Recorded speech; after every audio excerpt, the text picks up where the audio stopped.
Freedom park ನಲ್ಲಿ ಹೋರಾಟಕ್ಕೆ ಕೂರ್ತಾರೆ.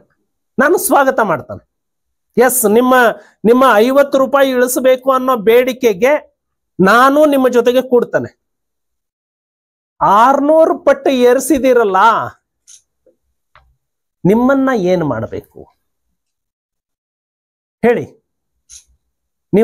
ನೀವು ಅವತ್ತು ಫ್ರೀಡಂ ಪಾರ್ಕಿಗೆ ಹೋರಾಟಕ್ಕೆ ಹೋಗ್ತಾ ಇದ್ದೀರಲ್ಲ, ಇಷ್ಟೆಲ್ಲ ಮಾಡಿದ್ದಕ್ಕೆ ನಿಮ್ಮನ್ನ ಯಾತರಲ್ಲಿ ಹೊಡಿಬೇಕು? ನೀವೇ ಹೇಳ್ಬಿಡಿ.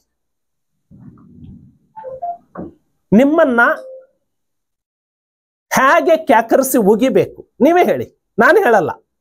ಇಲ್ಲ ಅಂದ್ರೆ ಇದನ್ನು ಹೇಳ್ಬಿಡಿ, ಇಲ್ಲ ಕೇಂದ್ರ ಸರ್ಕಾರ 50 ಹೆಚ್ಚು ಮಾಡಿದ್ದೇ ಬಹಳ ದೊಡ್ಡ ತಪ್ಪು, ಬಟ್ ನಾವು 600 ಪಟ್ಟು ಹೆಚ್ಚು ಮಾಡಿದ್ದು, ಮೆಟ್ರೋ ರೇಟ್ ಹೆಚ್ಚು ಮಾಡಿದ್ದು, ನೀರಿನ ಬಿಲ್ ಹೆಚ್ಚು ಮಾಡಿದ್ದು, ಕಸದ ಬಿಲ್ ಹೆಚ್ಚು ಮಾಡಿದ್ದು, ಇದೆಲ್ಲದೂ ಕೂಡ ಬಹಳ ಕರೆಕ್ಟ್ ಇದೆ ಅಂತ ಹೇಳಿ ಸ್ಪಷ್ಟೀಕರಣ ಕೊಟ್ಬಿಡಿ.